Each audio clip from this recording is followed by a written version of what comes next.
मध्य प्रदेश में लोकसभा चुनाव के दौरान हुए आयकर छापों के खुलासे के बाद बीजेपी और कांग्रेस दोनों के सुर एक हो गए हैं। दरअसल लोकसभा चुनाव 2019 में काले धन के लेन देन को लेकर सियासत गर्मा गई है। जिन विधायकों के नाम केंद्रीय प्रत्यक्ष बोर्ड की रिपोर्ट आई है, वे कांग्रेस के हों या बीजेपी के, सभी के स्वर एक ही समान है। उनका कहना है कि हमें बदनाम करने की साजिश हुई है। सत्ता दल और विपक्ष दोनों के नेताओं का नाम होने से सरकार कार्रवाई पर फैसला नहीं ले पा रही है। पहले कार्रवाई को बीजेपी नगरीय निकाय चुनाव में मुद्दा बनाने जा रही थी। उससे पहले ही कांग्रेस ने अपनी पुरानी रिपोर्ट उछालकर मामला बराबरी पर लाने की कोशिश तेज कर दी है। बीजेपी कांग्रेस के संदेही नेताओं ने आरोपों से बचने के लिए सुर में सुर मिलाते हुए पूछा कि अगर हमने चुनाव में पैसा लिया है तो जांच एजेंसियों ने अब तक नोटिस क्यों नहीं दिया। पूर्व मुख्यमंत्री दिग्विजय सिंह का बयान भी कुछ इसी तरह आया है।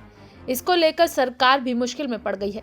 दरअसल इस मामले में शिवराज सरकार के 2 मंत्री और 11 विधायक भी फंस रहे हैं, जो कांग्रेस से बीजेपी में आए हैं।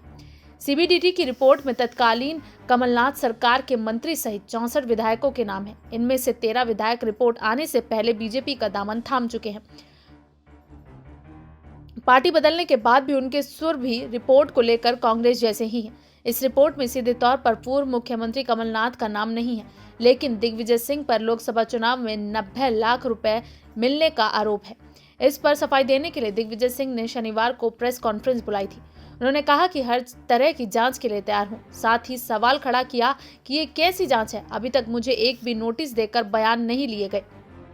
दिग्विजय सिंह जैसा ही बयान सिंधिया के कट्टर समर्थक और शिवराज सरकार के मंत्री प्रद्युम्न सिंह तोमर ने दिया। तोमर ने कहा कि अगर लेन देन में हम शामिल हैं तो अब तक नोटिस क्यों नहीं दिया गया। शिवराज सरकार में उद्योग मंत्री राज्यवर्धन सिंह दत्तीगांव ने भी कहा कि आरोप झूठे हैं, हर तरह की जांच के लिए तैयार हूं। वहीं कांग्रेस नेता के मिश्रा ने इसे लेकर आगे की जांच की निष्पक्षता को लेकर बीजेपी से सवाल किया। उन्होंने सोशल मीडिया पर लिखा, कमलनाथ को बदनाम करने की साजिश लोकसभा चुनाव के पहले रची गई थी। सीबीडीटी की कपोल कल्पित रिपोर्ट में शिवराज सरकार में सिंधिया समर्थक 2 मंत्रियों और कई विधायकों के नाम भी आए हैं। क्या उन पर भी एफआईआर होगी या वो बीजेपी में आने के बाद पवित्र हो गए हैं? मुख्यमंत्री शिवराज सिंह चौहान ने इस मामले में कहा है कि रिपोर्ट के तथ्यों के आधार पर दोषी कोई भी हो, वैधानिकता के आधार पर कड़ी कार्रवाई की जाएगी।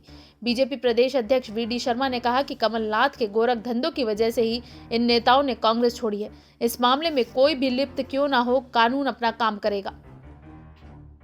Bureau report, SPN 9 news.